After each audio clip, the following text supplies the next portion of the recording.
All right. Guess it's time to do it. Hey, everybody.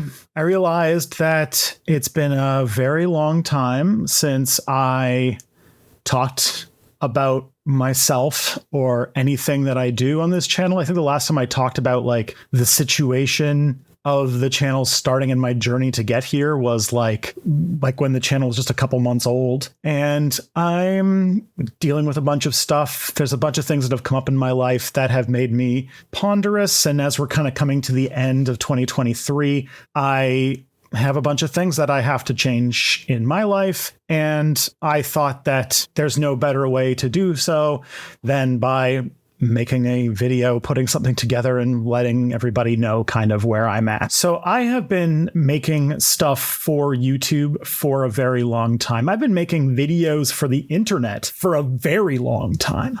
My first video that I ever made for the internet for public consumption doesn't exist anymore because it was on a platform called Google Video, which was a platform that Google made to compete with YouTube. And when they couldn't, they just bought YouTube. It was from about like 2005, I want to say. And I remember it correctly because it was a World of Warcraft video. I made that video and it got no views at all because my computer was a potato even back then, and like the computer was just like 3 frames a second. My first YouTube video came out in 2007, and it was a video of me sitting literally in my parents' basement talking about why The Secret is a scam. Just to know, some things just don't change. This came out in May of 2007. I was 18 years old, and I knew nothing about how to be a person on the internet. I was 18, and I feel like 18-year-olds don't know much about how to do anything. They're just kind of getting started. And since then, I had made YouTube videos off and on talking about debunking conspiracy theories, but also about science and politics and history as I started to go more and more specialized into that field. And I continued doing that to a extremely small, non-existent even audience until about 2015, when my girlfriend, who is now my wife, pointed out that what I was doing, while well-meaning, was indeed cringe and ratio, and that I should probably stop. It was a definite strategy of high volume, low effort. And she said that if I wanted to go forward with something like this, you should probably step back and consider things more strategically. So in the spring of 2015, while I was doing my second master's degree, I stopped making YouTube videos. But then that following summer, I came back with a real plan. I had finished my master's and my PhD was starting, and I really liked making stuff. I still like making stuff. I still love making videos, even now that I've made hundreds of them to this day. So in summer of 2015, I put together the YouTube channel Step Back. And the first video I made came out in September of 2015, and it was about why Americans believe in conspiracy theories at such high rates. So it just shows, again,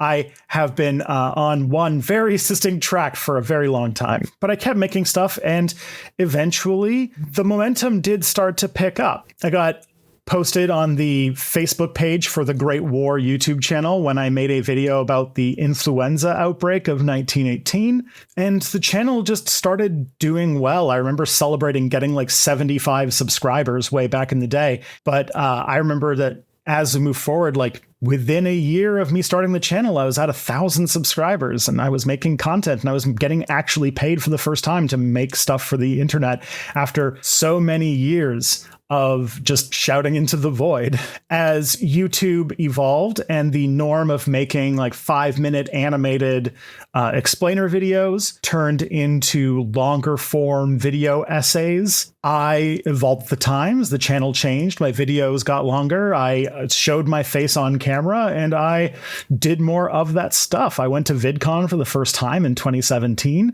And at a certain point, I even got to film in the fancy Toronto YouTube space. I got to be in a professional studio with professional lighting and got filmed in 4K, high resolution, with like professional setups and everything like that. It was wild to think of that. That YouTube space doesn't even exist anymore. But I always think about how I loved that whole process, and it was so cool to see. And when we wrapped on my last video before they shut down the YouTube space, which was like my D&D and Satanic Panic video, I remember being really sad about that, but it was still such a cool experience to get to do. But again, things picked up momentum. Things were looking really good. And in the summer of 2019, I was able to start doing Step Back full time. Admittedly, it was not entirely on the channel's own steam. I had gotten a freelance writing gig that let me sort of bridge the gap of my income. The income of Step Back has never really been that amazing.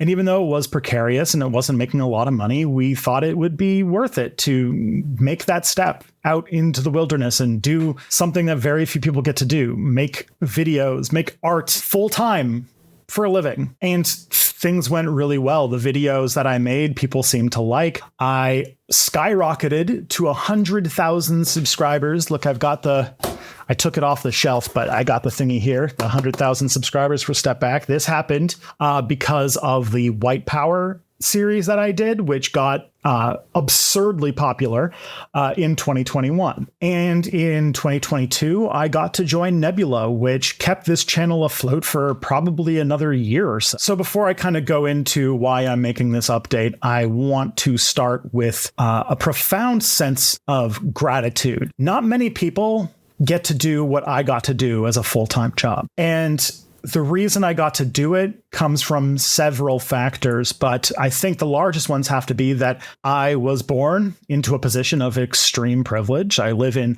Canada, a country with some strong social safety nets. I'm white, which means that I have people culturally have a tendency to give me the benefit of the doubt, take me more seriously. And I'm male too, which means furthermore, more on all of those fronts. And in a lot of ways, YouTube is also luck. I got lucky. I emailed people who have no reason to give me the time of day, and they did give me the time of day. Some of the biggest successes on my channel come from the fact that I emailed the guy from the Great War and I said, hey, I have a YouTube channel with 50 subscribers. Can you post one of my videos on your Facebook page? And then he just said yes. So I know the fact that I got to be a full-time YouTuber for any point in my life is due to the fact that I was born with a lot of privileges, and that in many places I just got lucky. But also I was able to do this for so long because of the love and support of lots of great people. For example, this channel would not have existed if it wasn't for the fact that I had a Patreon that had many patrons who gave their hard-earned work money to have more videos of me come out on the internet. I have the people to thank who vouched for me to get into Nebula. People like the 12-Tone siblings, Corey and Jareth, people like Mia Mulder, people like Scott Nicewander, all of whom I'm always indebted to. And of course, most of all, I have Kelly, my partner, my wife, who she was okay with me pursuing this line of work. She became the breadwinner for our home so that I could pursue this, which was a job that would involve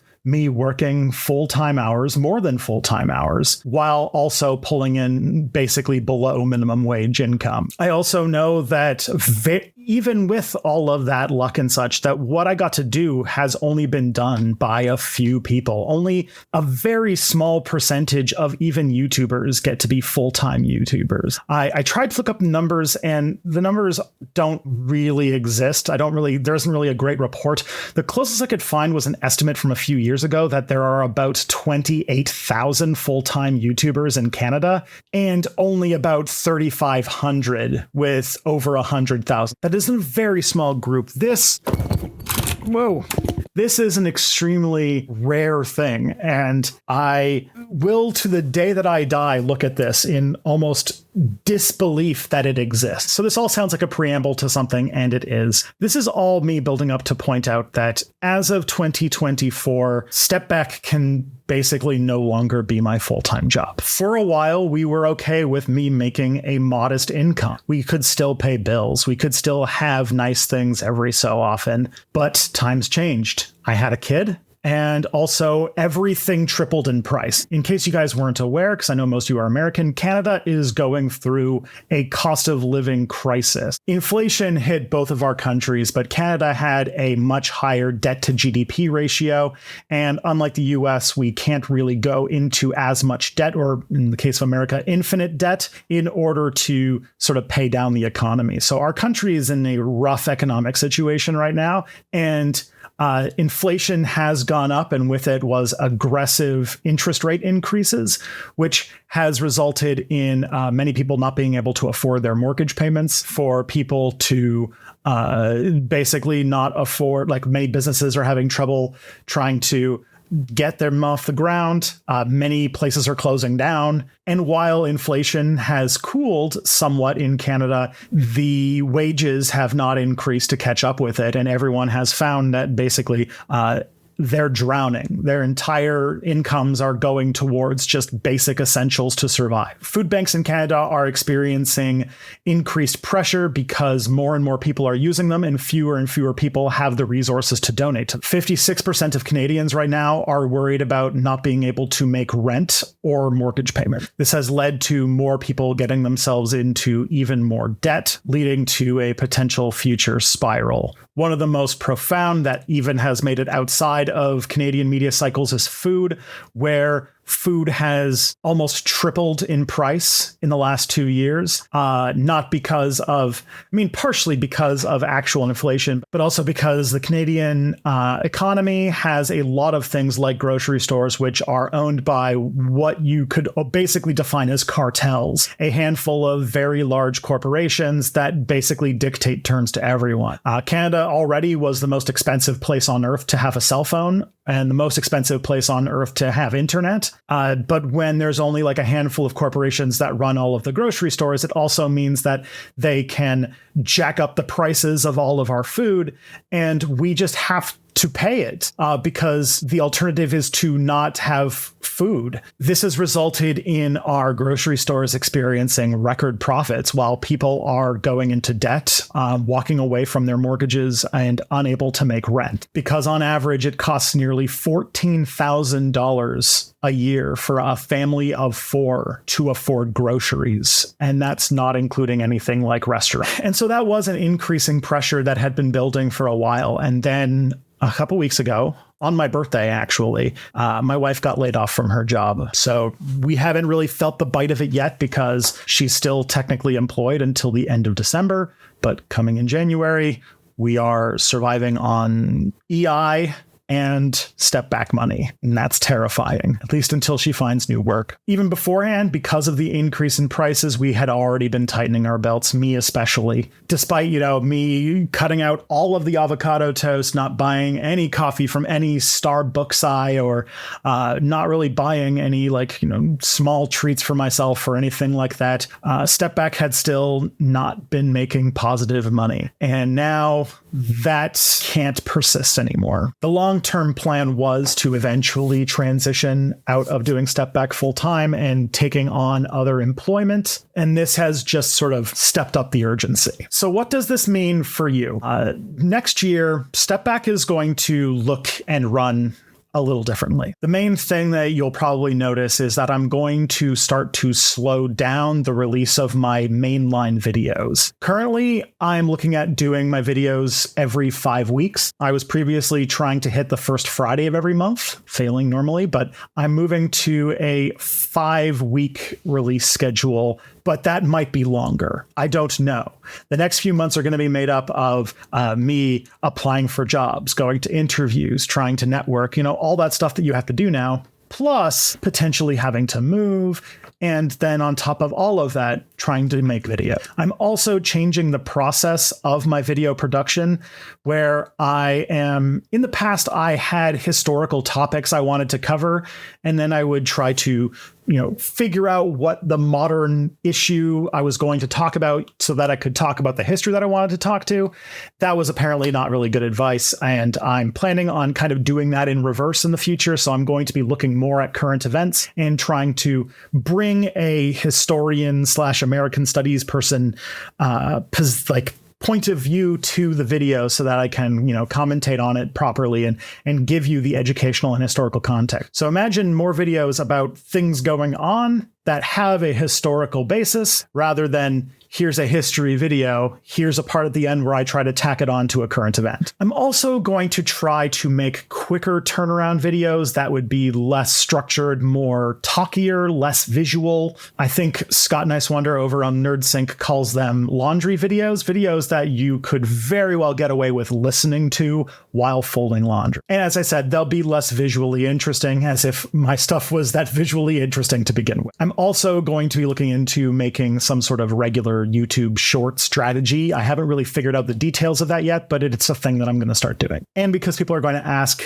as far as I know now, there's not going to be any changes to It's Probably Not Aliens. That is still, as far as I know, at the moment, nothing's happening to that. Also, just because I know this will get to a handful of people around the world, I'm now looking for work. Primarily at the moment, I'm trying to find something that's in like the part-time or contract or freelance zone, though I am very much open and looking for any opportunities I can get my hands on. I'm trying to find something maybe in researching, writing, content marketing, content creation, content management, who knows? I was once a communications person, a lot of different things. I'm looking at possibly getting into project management since I spent so much time tinkering with the little bits and processes of making a step back video. And I almost got as much juice out of like tinkering with my like big complicated checklist as I got from actually making the videos themselves. And that was a sign that that's probably a thing I might want to check out. At the moment, I'm looking for something remote because, as I said, my wife's looking for work, and whatever she's going to land with is going to inevitably be much higher paying than what I'm going to make. And so I need to find out where I'm going to be living this time next year before I can even really start seriously looking for work in a specific place. And that's mostly because I have to figure out how to write cover letters and resumes where my main bona fides are posted shit on the internet for 8 years. I also wanted to say that I really tried to make step back work. I probably tried too hard, and I made people close to me make too many sacrifices so that I could try to make this work. And I have to realize now that there's probably not a long-term future as a career for me as a media figure, and that the only right move to make for myself, for my family, is that at the age of 35, starting over my career from scratch. Now, I know that this is going to result in some people asking if they can help financially. This is by no means a thing I'm asking for, but I know people will ask, and I appreciate it. But I also know that I'm not alone in this boat of a lot of people having to make hard decisions. I have a Patreon, we have exit interviews, and a lot of people have churned out of my Patreon because they got laid off or because they're feeling financial pressure. Things are rough out there. But if you do want to help, and it's not a pain on you to do so, things are going to be rough for a few months, and I would be eternally grateful. The best things that you could do would be signing up for Nebula, nebula.tv/stepback. For December, they're doing this whole lifetime, gift deal. This video is not sponsored, but it's a thing. There's also, of course, patreon.com/stepbackhistory or paypal.me/stepbackhistory if you want to do a one-time thing. I want to say that you have all been the best. The years that I have been doing and will continue to do have been the best of my life. I have never disliked a minute of making things for the internet for you guys. And despite the fact that I'm having to, move away from doing this as my full-time job and having it go back to being a side hustle or hobby that pays money or whatever you want to call it, I still think the channel's best days are ahead. I'm still developing as a creator. I'm still getting better at writing, at researching, at presenting, at being an on-camera personality. And furthermore, if I do get a job and I get like a decent job, I could even start, using that money to pay people who are way better at different skills than, I actually have to make the videos even better. Like, can you imagine how much better Step Back videos would be if I could have hired a professional editor instead of just, me? Either ways, I think that this channel's best days are ahead. There are some really exciting projects that I have on the fires for 2024, and I'm really excited to dive into a whole new year of making a lot of cool stuff. And so I just want to finish off by saying thank you. These last 4 years were some of the best of my life, and I'm going to miss doing this, but got to make the decisions you got to make, right? Anyways, take care of yourselves, take care of each other, and I'll see you in the next video.